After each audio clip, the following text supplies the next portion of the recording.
Yeah, listener. I mean, I've done a little bit on it already, but I certainly don't mind speaking to it again. I mean, I remember Dana White said something a long time ago about how if you want to do something and the government doesn't want you to do it, good luck. You know, essentially telling you that if you wanted to be an outlaw or a drug runner or any of that kind of stuff, you're fighting a real uphill battle.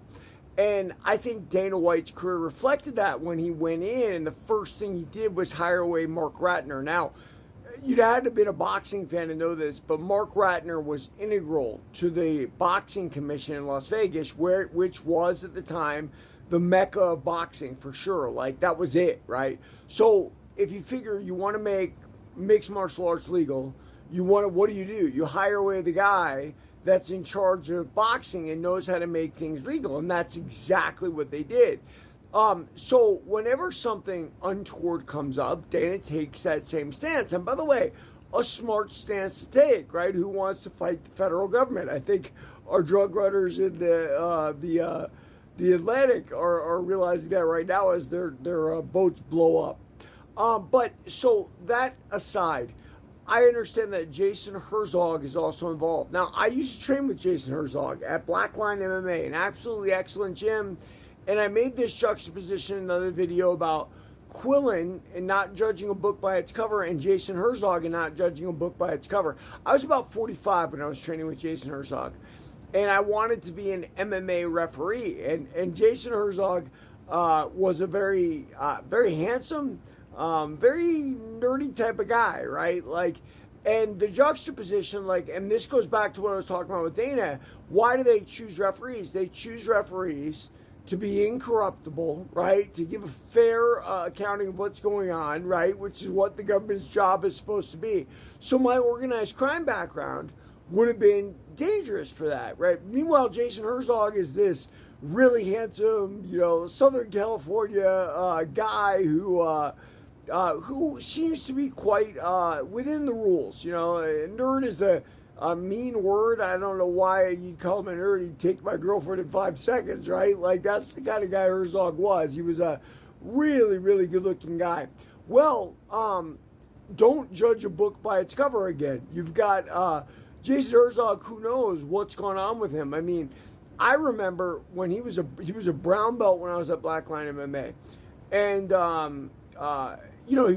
he still had a regular job because I'd see him bring his work and his computer to the gym when he trained. And then he's flying all over doing referee fights too. I remember I was cornering a girl who was an amateur. It was my buddy's girlfriend, and my buddy and I were cornering her. And Jason Herzog showed up. We're talking about like a local amateur San Diego show, which shows you how hard he had to hustle. Did Herzog take the step over the line? I don't know. I guess we'll find out.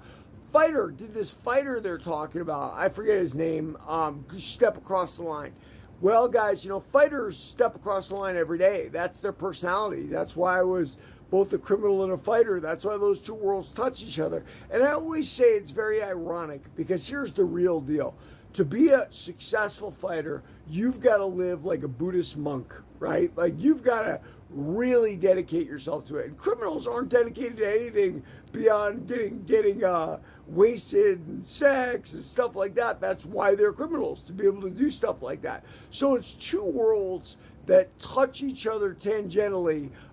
Yet, I mean, how do we feel like that UFC fighter might have, in the back of his mind, thought, I'll never be UFC champion. Let me do this to get some money. Jason Herzog may have thought, look, everybody knows who I am and I'm not making any money. Let me do this to make some quick cash. I don't know. I guarantee you they will find out. Give them time. Dana's really been big on this from the beginning. He watched what happened to Vince McMahon, and I put this in my book. The feds went after Vince McMahon over a steroid thing. It's one of the reasons when performance-enhancing drugs became an issue, and I can talk on that subject in depth. I was around the Scrap Pack when their whole stand-up was based on performance-enhancing drugs. Dana brought in USADA immediately. Why? Because he did not want to fight the federal government. He won't want to fight him here either. And, we'll see where it goes, man. Everybody like and follow for more on the fight.